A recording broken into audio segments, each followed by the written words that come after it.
નમસ્કાર, આપ જોઈ રહ્યા છો નેશન પ્લસ ન્યૂઝ. હું છું આપની સાથે હિરલ પંડ્યા. સ્થાનિક સ્વરાજ્યની ચૂંટણીને લઈને આજે ઉમેદવારી પાછી ખેંચવાનો દિવસ છે, ત્યારે એવી ઘણી બેઠકો છે જ્યાંથી ભાજપના ઉમેદવારો બિનહરીફ ચૂંટાઈ આવ્યા છે. આવી બેઠકોમાં વડોદરાની રણોલી 22 જિલ્લા પંચાયત બેઠકનો પણ સમાવેશ થાય છે. વડોદરા જિલ્લામાં ચૂંટણી પ્રચાર જ્યારે ચરમસીમાએ છે, ત્યારે રણોલી 22 જિલ્લા પંચાયત બેઠક પરથી ચોંકાવનારા સમાચાર સામે આવ્યા છે. ભાજપના ઉમેદવાર કૈરવીબા ગિરિરાજસિંહ વાઘેલા હવે આ બેઠક પર બિનહરીફ પ્રતિનિધિ તરીકે ચૂંટાઈ આવ્યા છે. આ જીત સાથે જ ભાજપે રણોલી વિસ્તારમાં પોતાનું વર્ચસ્વ સાબિત કરી દીધું છે. આ બેઠક પર કોંગ્રેસે ગીતા ઠાકોરને મેદાને ઉતાર્યા હતા, પરંતુ તેમણે અંતિમ ક્ષણે પોતાની ઉમેદવારી પાછી ખેંચી લેતા કોંગ્રેસને મોટું નુકસાન વેઠવું પડ્યું છે. આ ઉપરાંત અપક્ષ ઉમેદવાર પુષ્પા પરમારે પણ પોતાનું ફોર્મ પરત ખેંચી લીધું હતું, જેના કારણે કોઈ હરીફ ન રહેતા ભાજપનો વિજય નિશ્ચિત બન્યો હતો.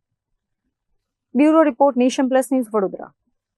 સમાચારોના સતત અપડેટ મેળવવા માટે અમારી નેશન પ્લસ ન્યૂઝની યુટ્યુબ ચેનલને સબસ્ક્રાઇબ કરો, બેલ આઇકન દબાવો અને જોડાયેલા રહો ફેસબુક, ઇન્સ્ટાગ્રામ અને ટ્વિટર પર.